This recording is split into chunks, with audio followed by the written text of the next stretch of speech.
Developer කෙනෙක් විදිහට XML එක වැඩ කරනකොට සමහර වෙලාවට හිතනවා නේද මේක හරියට පිදුරු ගොඩක ඉඳකටුවක් හොයනවා වගේ වැඩක් කියලා. හැබැයි අර අවුල් සහගත පැටලිච්ච XML කෝඩ් එක පිළිවෙලකට තියෙන නියම පුස්තකාලයක් වගේ කරගන්න පුළුවන් මෙවලම් ටිකක් තියෙනවා කිව්වොත් අනේක කරන විදිය තමයි අපි අද මේ විග්‍රහයෙන් බලන්න යන්නේ. හරි බලන්නකෝ මේක දිහා. මෙන්න මේක තමයි අභියෝගය. කෝණ වරහන් වලින් පිරිච්ච කොහෙද පටන් ගන්නෙ කොහෙන්ද ඉවර වෙන්නේ කියලා හොයාගන්න බැරි කීත පවුරක්. ඔව් මේක ව්‍යුහගතයි තමයි ඒත් බැලු බැලමට පේන්නේ ඩිජිටල් කැලෑවක් වගේ. අනේ ඒ කැලෑව ඇතුලේ කොහේ හරි තමයි අපිට ඕන වටිනාම දත්ත ටික හැංගිලා තියෙන්නේ. ප්‍රශ්නේ කියන්නේ අපි එතනට යන්නේ කොහමද? ඉතින් ප්‍රශ්නය පැහැදිලි කොහොමද අපි මේ මකරා වගේ ඉන්න XML එක দমনය කරගෙන අපිට ඕන දේ විතරක් එළියට ගන්නෙ. අද අපි යන්න හදන්නේ මේ වැඩේට හරියනම ආයුධ හොයාගෙන යන ගමනක්. මේ සංකීර්ණ කෝඩ් එක කපාගෙන ගිහින් ඇතුලේ තියෙන වටිනා තොරතුරු එළියට ගන්න උදව් වෙන නියම මෙවලම් මොනවද කියලා අපි දැන් හොයාගමු. හොඳයි අපි ගමන පටන් ගමු. හැමෝම වගේ දන්න කියන ගොඩක් වෙලාවට අපේ ආයුධ පෙට්ටියේ දැනටමත් තියෙන මෙවලමකින් ඒ තමයි අපේ විශ්වාසවන්ත DOM පාස් එක. මේක හරියට XML එක වැඩ කරන්න තියෙන ස්විස් හමුදා පිහියක් වගේ ගොඩාක් දේවල් වලට පාවිච්චි කරන්න පුළුවන්. DOM පාස් එක හිතන්නකෝ පරිවර්තකයක් වගේ කියලා. ඒක අර පැටලිච්ච XML ටෙක්ස්ට් එක අරගෙන ඒක ලස්සනට නෑදෑකම් තියෙන පවුල් ගසක් වගේ ඔබ්ජෙක්ට් ස්ට්‍රක්චර් එකට හරවනවා. අපි ඒකට කියනවා DOM වෘක්ෂය කියලා. මේ ව්‍යුහය නිසා අපිට අවශ්‍ය තොරතුරු තියෙන තැන හොයාගෙන යන එක ගොඩක් පහසු වෙනවා. මේක පාවිච්චි කරන එක හරියට රෙසිපි එකක් වගේ. මුලින්ම අපේ XML දත්ත, ඒ කියන්නේ අමුද්‍රව්‍ය ටික ලෑස්ති කරගන්නවා. ඊට පස්සේ pass object එක හදාගෙන .pass_from_string කියන method එකෙන් ඒ දත්ත ටික pass කරනවා. අන්තිමට අපිට ලැබෙන DOM document එක ඇතුලේ අපිට ඕන දත්ත කැලි ටික තෝරලා ගන්න පුළුවන්. මෙන්න බලන්න මේ කෝඩ් එකේ පේනවා වඩේ අපිට ඕන දත්ත ගන්න DOM ගහේ අත්තෙන් අත්තට යන්න වෙනවා. හරියට ඩිජිටල් ලේන් එක වඩේ නෝඩ් එකෙන් නෝඩ් එකට පැන යනවා. වැඩේ වෙනවා ඒත් XML එක ලොකු වෙන්න මේක ටිකක් විතර වෙහෙසකර වැඩක් වෙන්න පුළුවන්. හැබැයි ඔය විදිහට ගහේ අත්වල නගින්නේ නැතුව කෙලින්ම අපිට ඕන දත්ත කෑල්ල ගාවට යන්න පුළුවන් ක්‍රමයක් තිබුණොත් අන්නෙලම ක්‍රමයක් තියෙනවා. ඒකට තමයි කියන්නේ XPath කියලා. හිතන්නකෝ මේක අපේ XML ડોකියුමන්ට් එකටම හදපු GPS සිස්ටම් එකක් වගේ කියලා. මේක හරිම සරලයි. අපි පරිගණකයේ ෆයිල් එකක් හොයාගන්න ෆයිල් පාත් එකක් පාවිච්චි කරනවා වගේම XML ડોකියුමන්ට් එකේ තියෙන ඕනම දත්ත කෑල්ලක් කෙලින්ම පින් පොයින්ට් කරන්න පුරුවන්.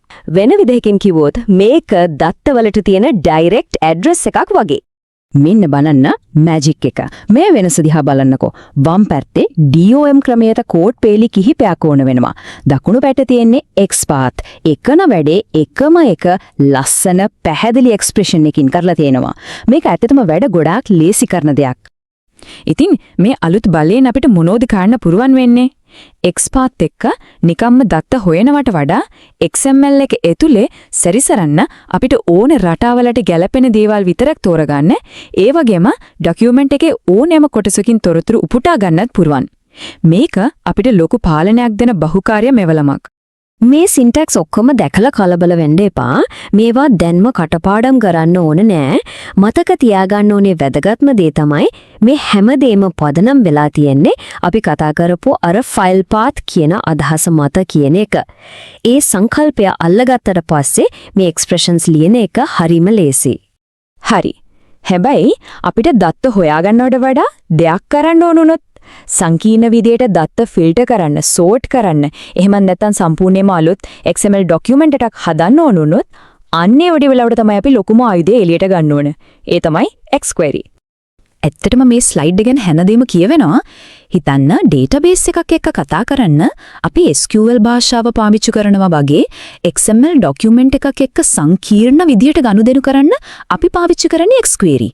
ඒ තරමටම මේක බලවත්. XPath කියන්නේ බලවත් එන්ජින් එකක් කියලා හිතන්න. XQuery කරන්නේ ඒ එන්ජින් එක අරගෙන ඒ වටේට සම්පූර්ණ වාහනයක් හදන එක. ඒ කියන්නේ XQuery කියන්නේ XPath වෙනුවට එන දෙයක් නෙවෙයි. ඒක XPath එකේ හැකියාවන් තවත් ගොඩක් ඉහළට ගෙනියන දෙයක්. ඒක XPath එකට SQL වල වගේ බලයක් එකතු කරනවා. ඉතින් මොකක්ද XQuery වලට මේ තරම් බලයක් දෙන රහස් සෝස් එක? ඒක තමයි FLWOR expression කියලා හඳුන්වන දෙයක්. මේක තමයි XQRI වල හදවත වගේ. මේක හරියට තේරුම් ගත්තොත් XML එක වැඩ කිරීමේ සම්පූර්ණ අලුත්ම මට්ටමකට යන්න පුළුවන්. මම නම් මේ කෝට් එකට හරිම කැමතියි. මොකද ඒකෙන් අපිට මතක් කරලවා මේ වගේ සංකීර්ණ තාක්ෂණික සංකල්ප වලටත් ලස්සන කාව්‍යමය බවක් තියෙන්න පුළුවන් කියලා. හරියටම මලක් පිපෙනවා වගේ FL war expression එකගොත් දිගහැරෙන්නේ හරිම ලස්සන තර්කානුකූල විදිහට. ඉතින් මොකද්ද මේ FLOR කියන්නේ? මේක ඇත්තටම SQL expression එකක් හදන clauses 5ක මුල් අකුරු ටික එකතු කරලා හදපු කෙටි නමක්. for, let, where, order by සහ return. හරි. අපි දැන් බලමු මේ එක එක කොටසින් මොකක්ද වෙන්නේ කියලා. හරි. අපි මේක කඩලා බලමු. මුලින්ම for මේක loop එකක් වගේ අපේ දත්ත ටික හරහා යනවා. ඊළඟට let මේකෙන් අපිට අවශ්‍ය විචල්්‍ය, ඒ කියන්නේ variables හදාගන්න පුරුවන්. where කියන්නේ අපේ filter එක. ඒකෙන් අවශ්‍ය දේ විතරක් තෝරගන්නවා. order by වලින් හැමදේම පිළිවෙලකට සකසනවා.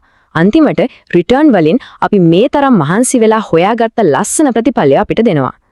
මෙන්න තියෙනවා අපේ XML මෙවලම් කට්ටලය. එක බැල්මෙන් මේ ස්ලයිඩ් එක මතක තියාගන්න. මේක ඕනෑම වැඩකට හරියන මෙවලම තෝරගන්න නියම චීට් ෂීට් එක. DOM පාසර්ගේ සරලකම ඕන වුණත්, XPT එකේ නිර්වදියතාවය ඕන වුණත්, එහෙමත් නැත්නම් XQuery එකේ බලය ඕන වුණත්, දැන් ඕනෑම XML අභියෝගයකට මුහුණ දෙන්න අවශ්‍ය දැනුම තියෙනවා.